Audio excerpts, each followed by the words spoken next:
नमस्कार दोस्तों, स्वागत है आप सबका एक बार फिर से हमारे इस YouTube चैनल पर।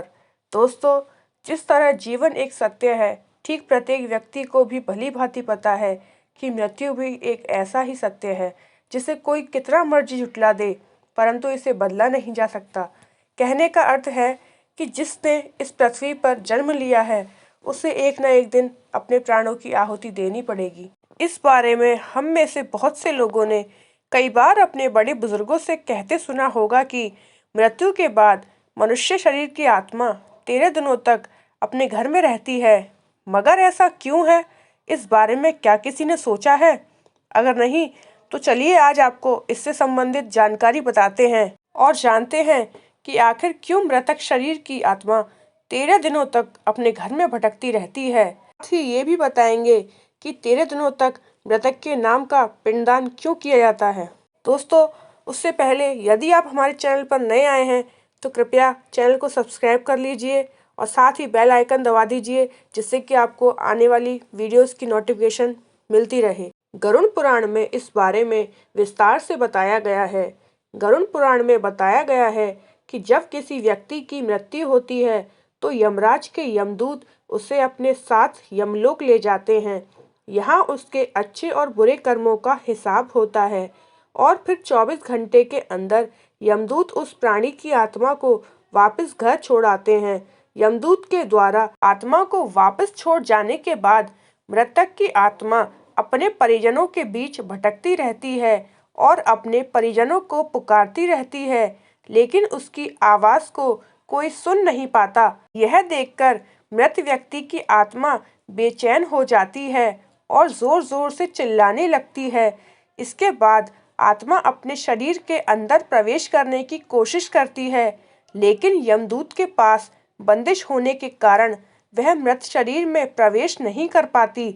इसके अलावा गरुड़ पुराण की माने तो जब यमदूत आत्मा को उसके परिजनों के पास छोड़ जाते हैं तो उस समय उस आत्मा में इतना बल नहीं होता कि वो यमलोक की यात्रा तय कर पाए।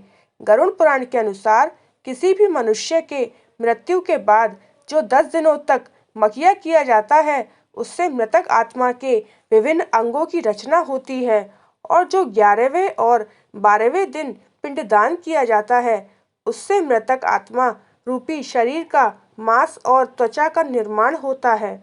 और जब 13वें दिन 13वीं की जाती है तो उस दिन मृतक के नाम का पिंडदान किया जाता है। उसी से ही वो यमलोक तक की यात्रा तय करते हैं। अर्थात मृत्यु के बाद मृतक के नाम का जो पिंडदान किया जाता है, उसी से ही आत्मा को मृतलोक से यमलोक तक यात्रा करने का बल मिलता है।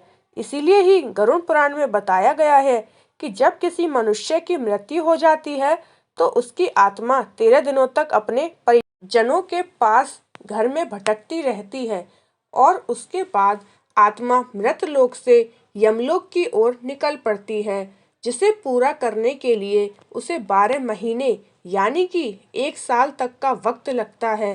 इतना ही नहीं, मान्यता के अनुसार 13 दिनों तक मृतक के नाम का किया गया पिंडदान उसके 1 वर्ष के भोजन के समान होता है। पिंडदान ना किया जाए तो क्या होगा? दोस्तों, इसके अलावा बता दें, अगर लोगों के मन में ये सवाल ज़रूर आता है कि अगर किसी मृत व्यक्ति के नाम का पिंडदान नहीं किया जाए तो क्या होता है, तो दोस्तों आपको बता दें कि इसका भी वर्णन गरुड़ पुराण में किया गया है। जी हाँ, जिस मृतक व्यक्ति का पिंडदान नहीं किया जाता, यमदूत उसे 13वें दिन जबरदस्ती घसीटते हुए यमलोक की ओर ले जाते हैं और मृतक व्यक्ति की आत्मा को इस दौरान काफी कष्ट उठाना पड़ता है। इसीलिए हिंदू धर्म में मनुष्य की मृत्यु के बाद 13 दिनों तक पिंडदान करना आवश्यक माना गया है।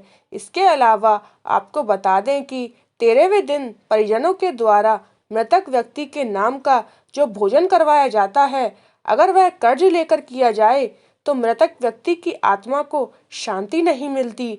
इतना ही नहीं, गरुड़ पुराण में यह भी बताया गया है कि जो व्यक्ति जीवित रहते हुए अच्छे कर्म करता है, मृत्यु के बाद उसकी आत्मा को यात्रा के दौरान यमदूत कोई कष्ट नहीं देते और जो व्यक्ति बुरे कर्म करते हैं उनकी आत्मा को यमदूत यात्रा के दौरान कई यातनाएं देते हैं और आत्मा को कई कष्ट भोगने पड़ते हैं। दोस्तों, आज के लिए वीडियो में बस इतना ही।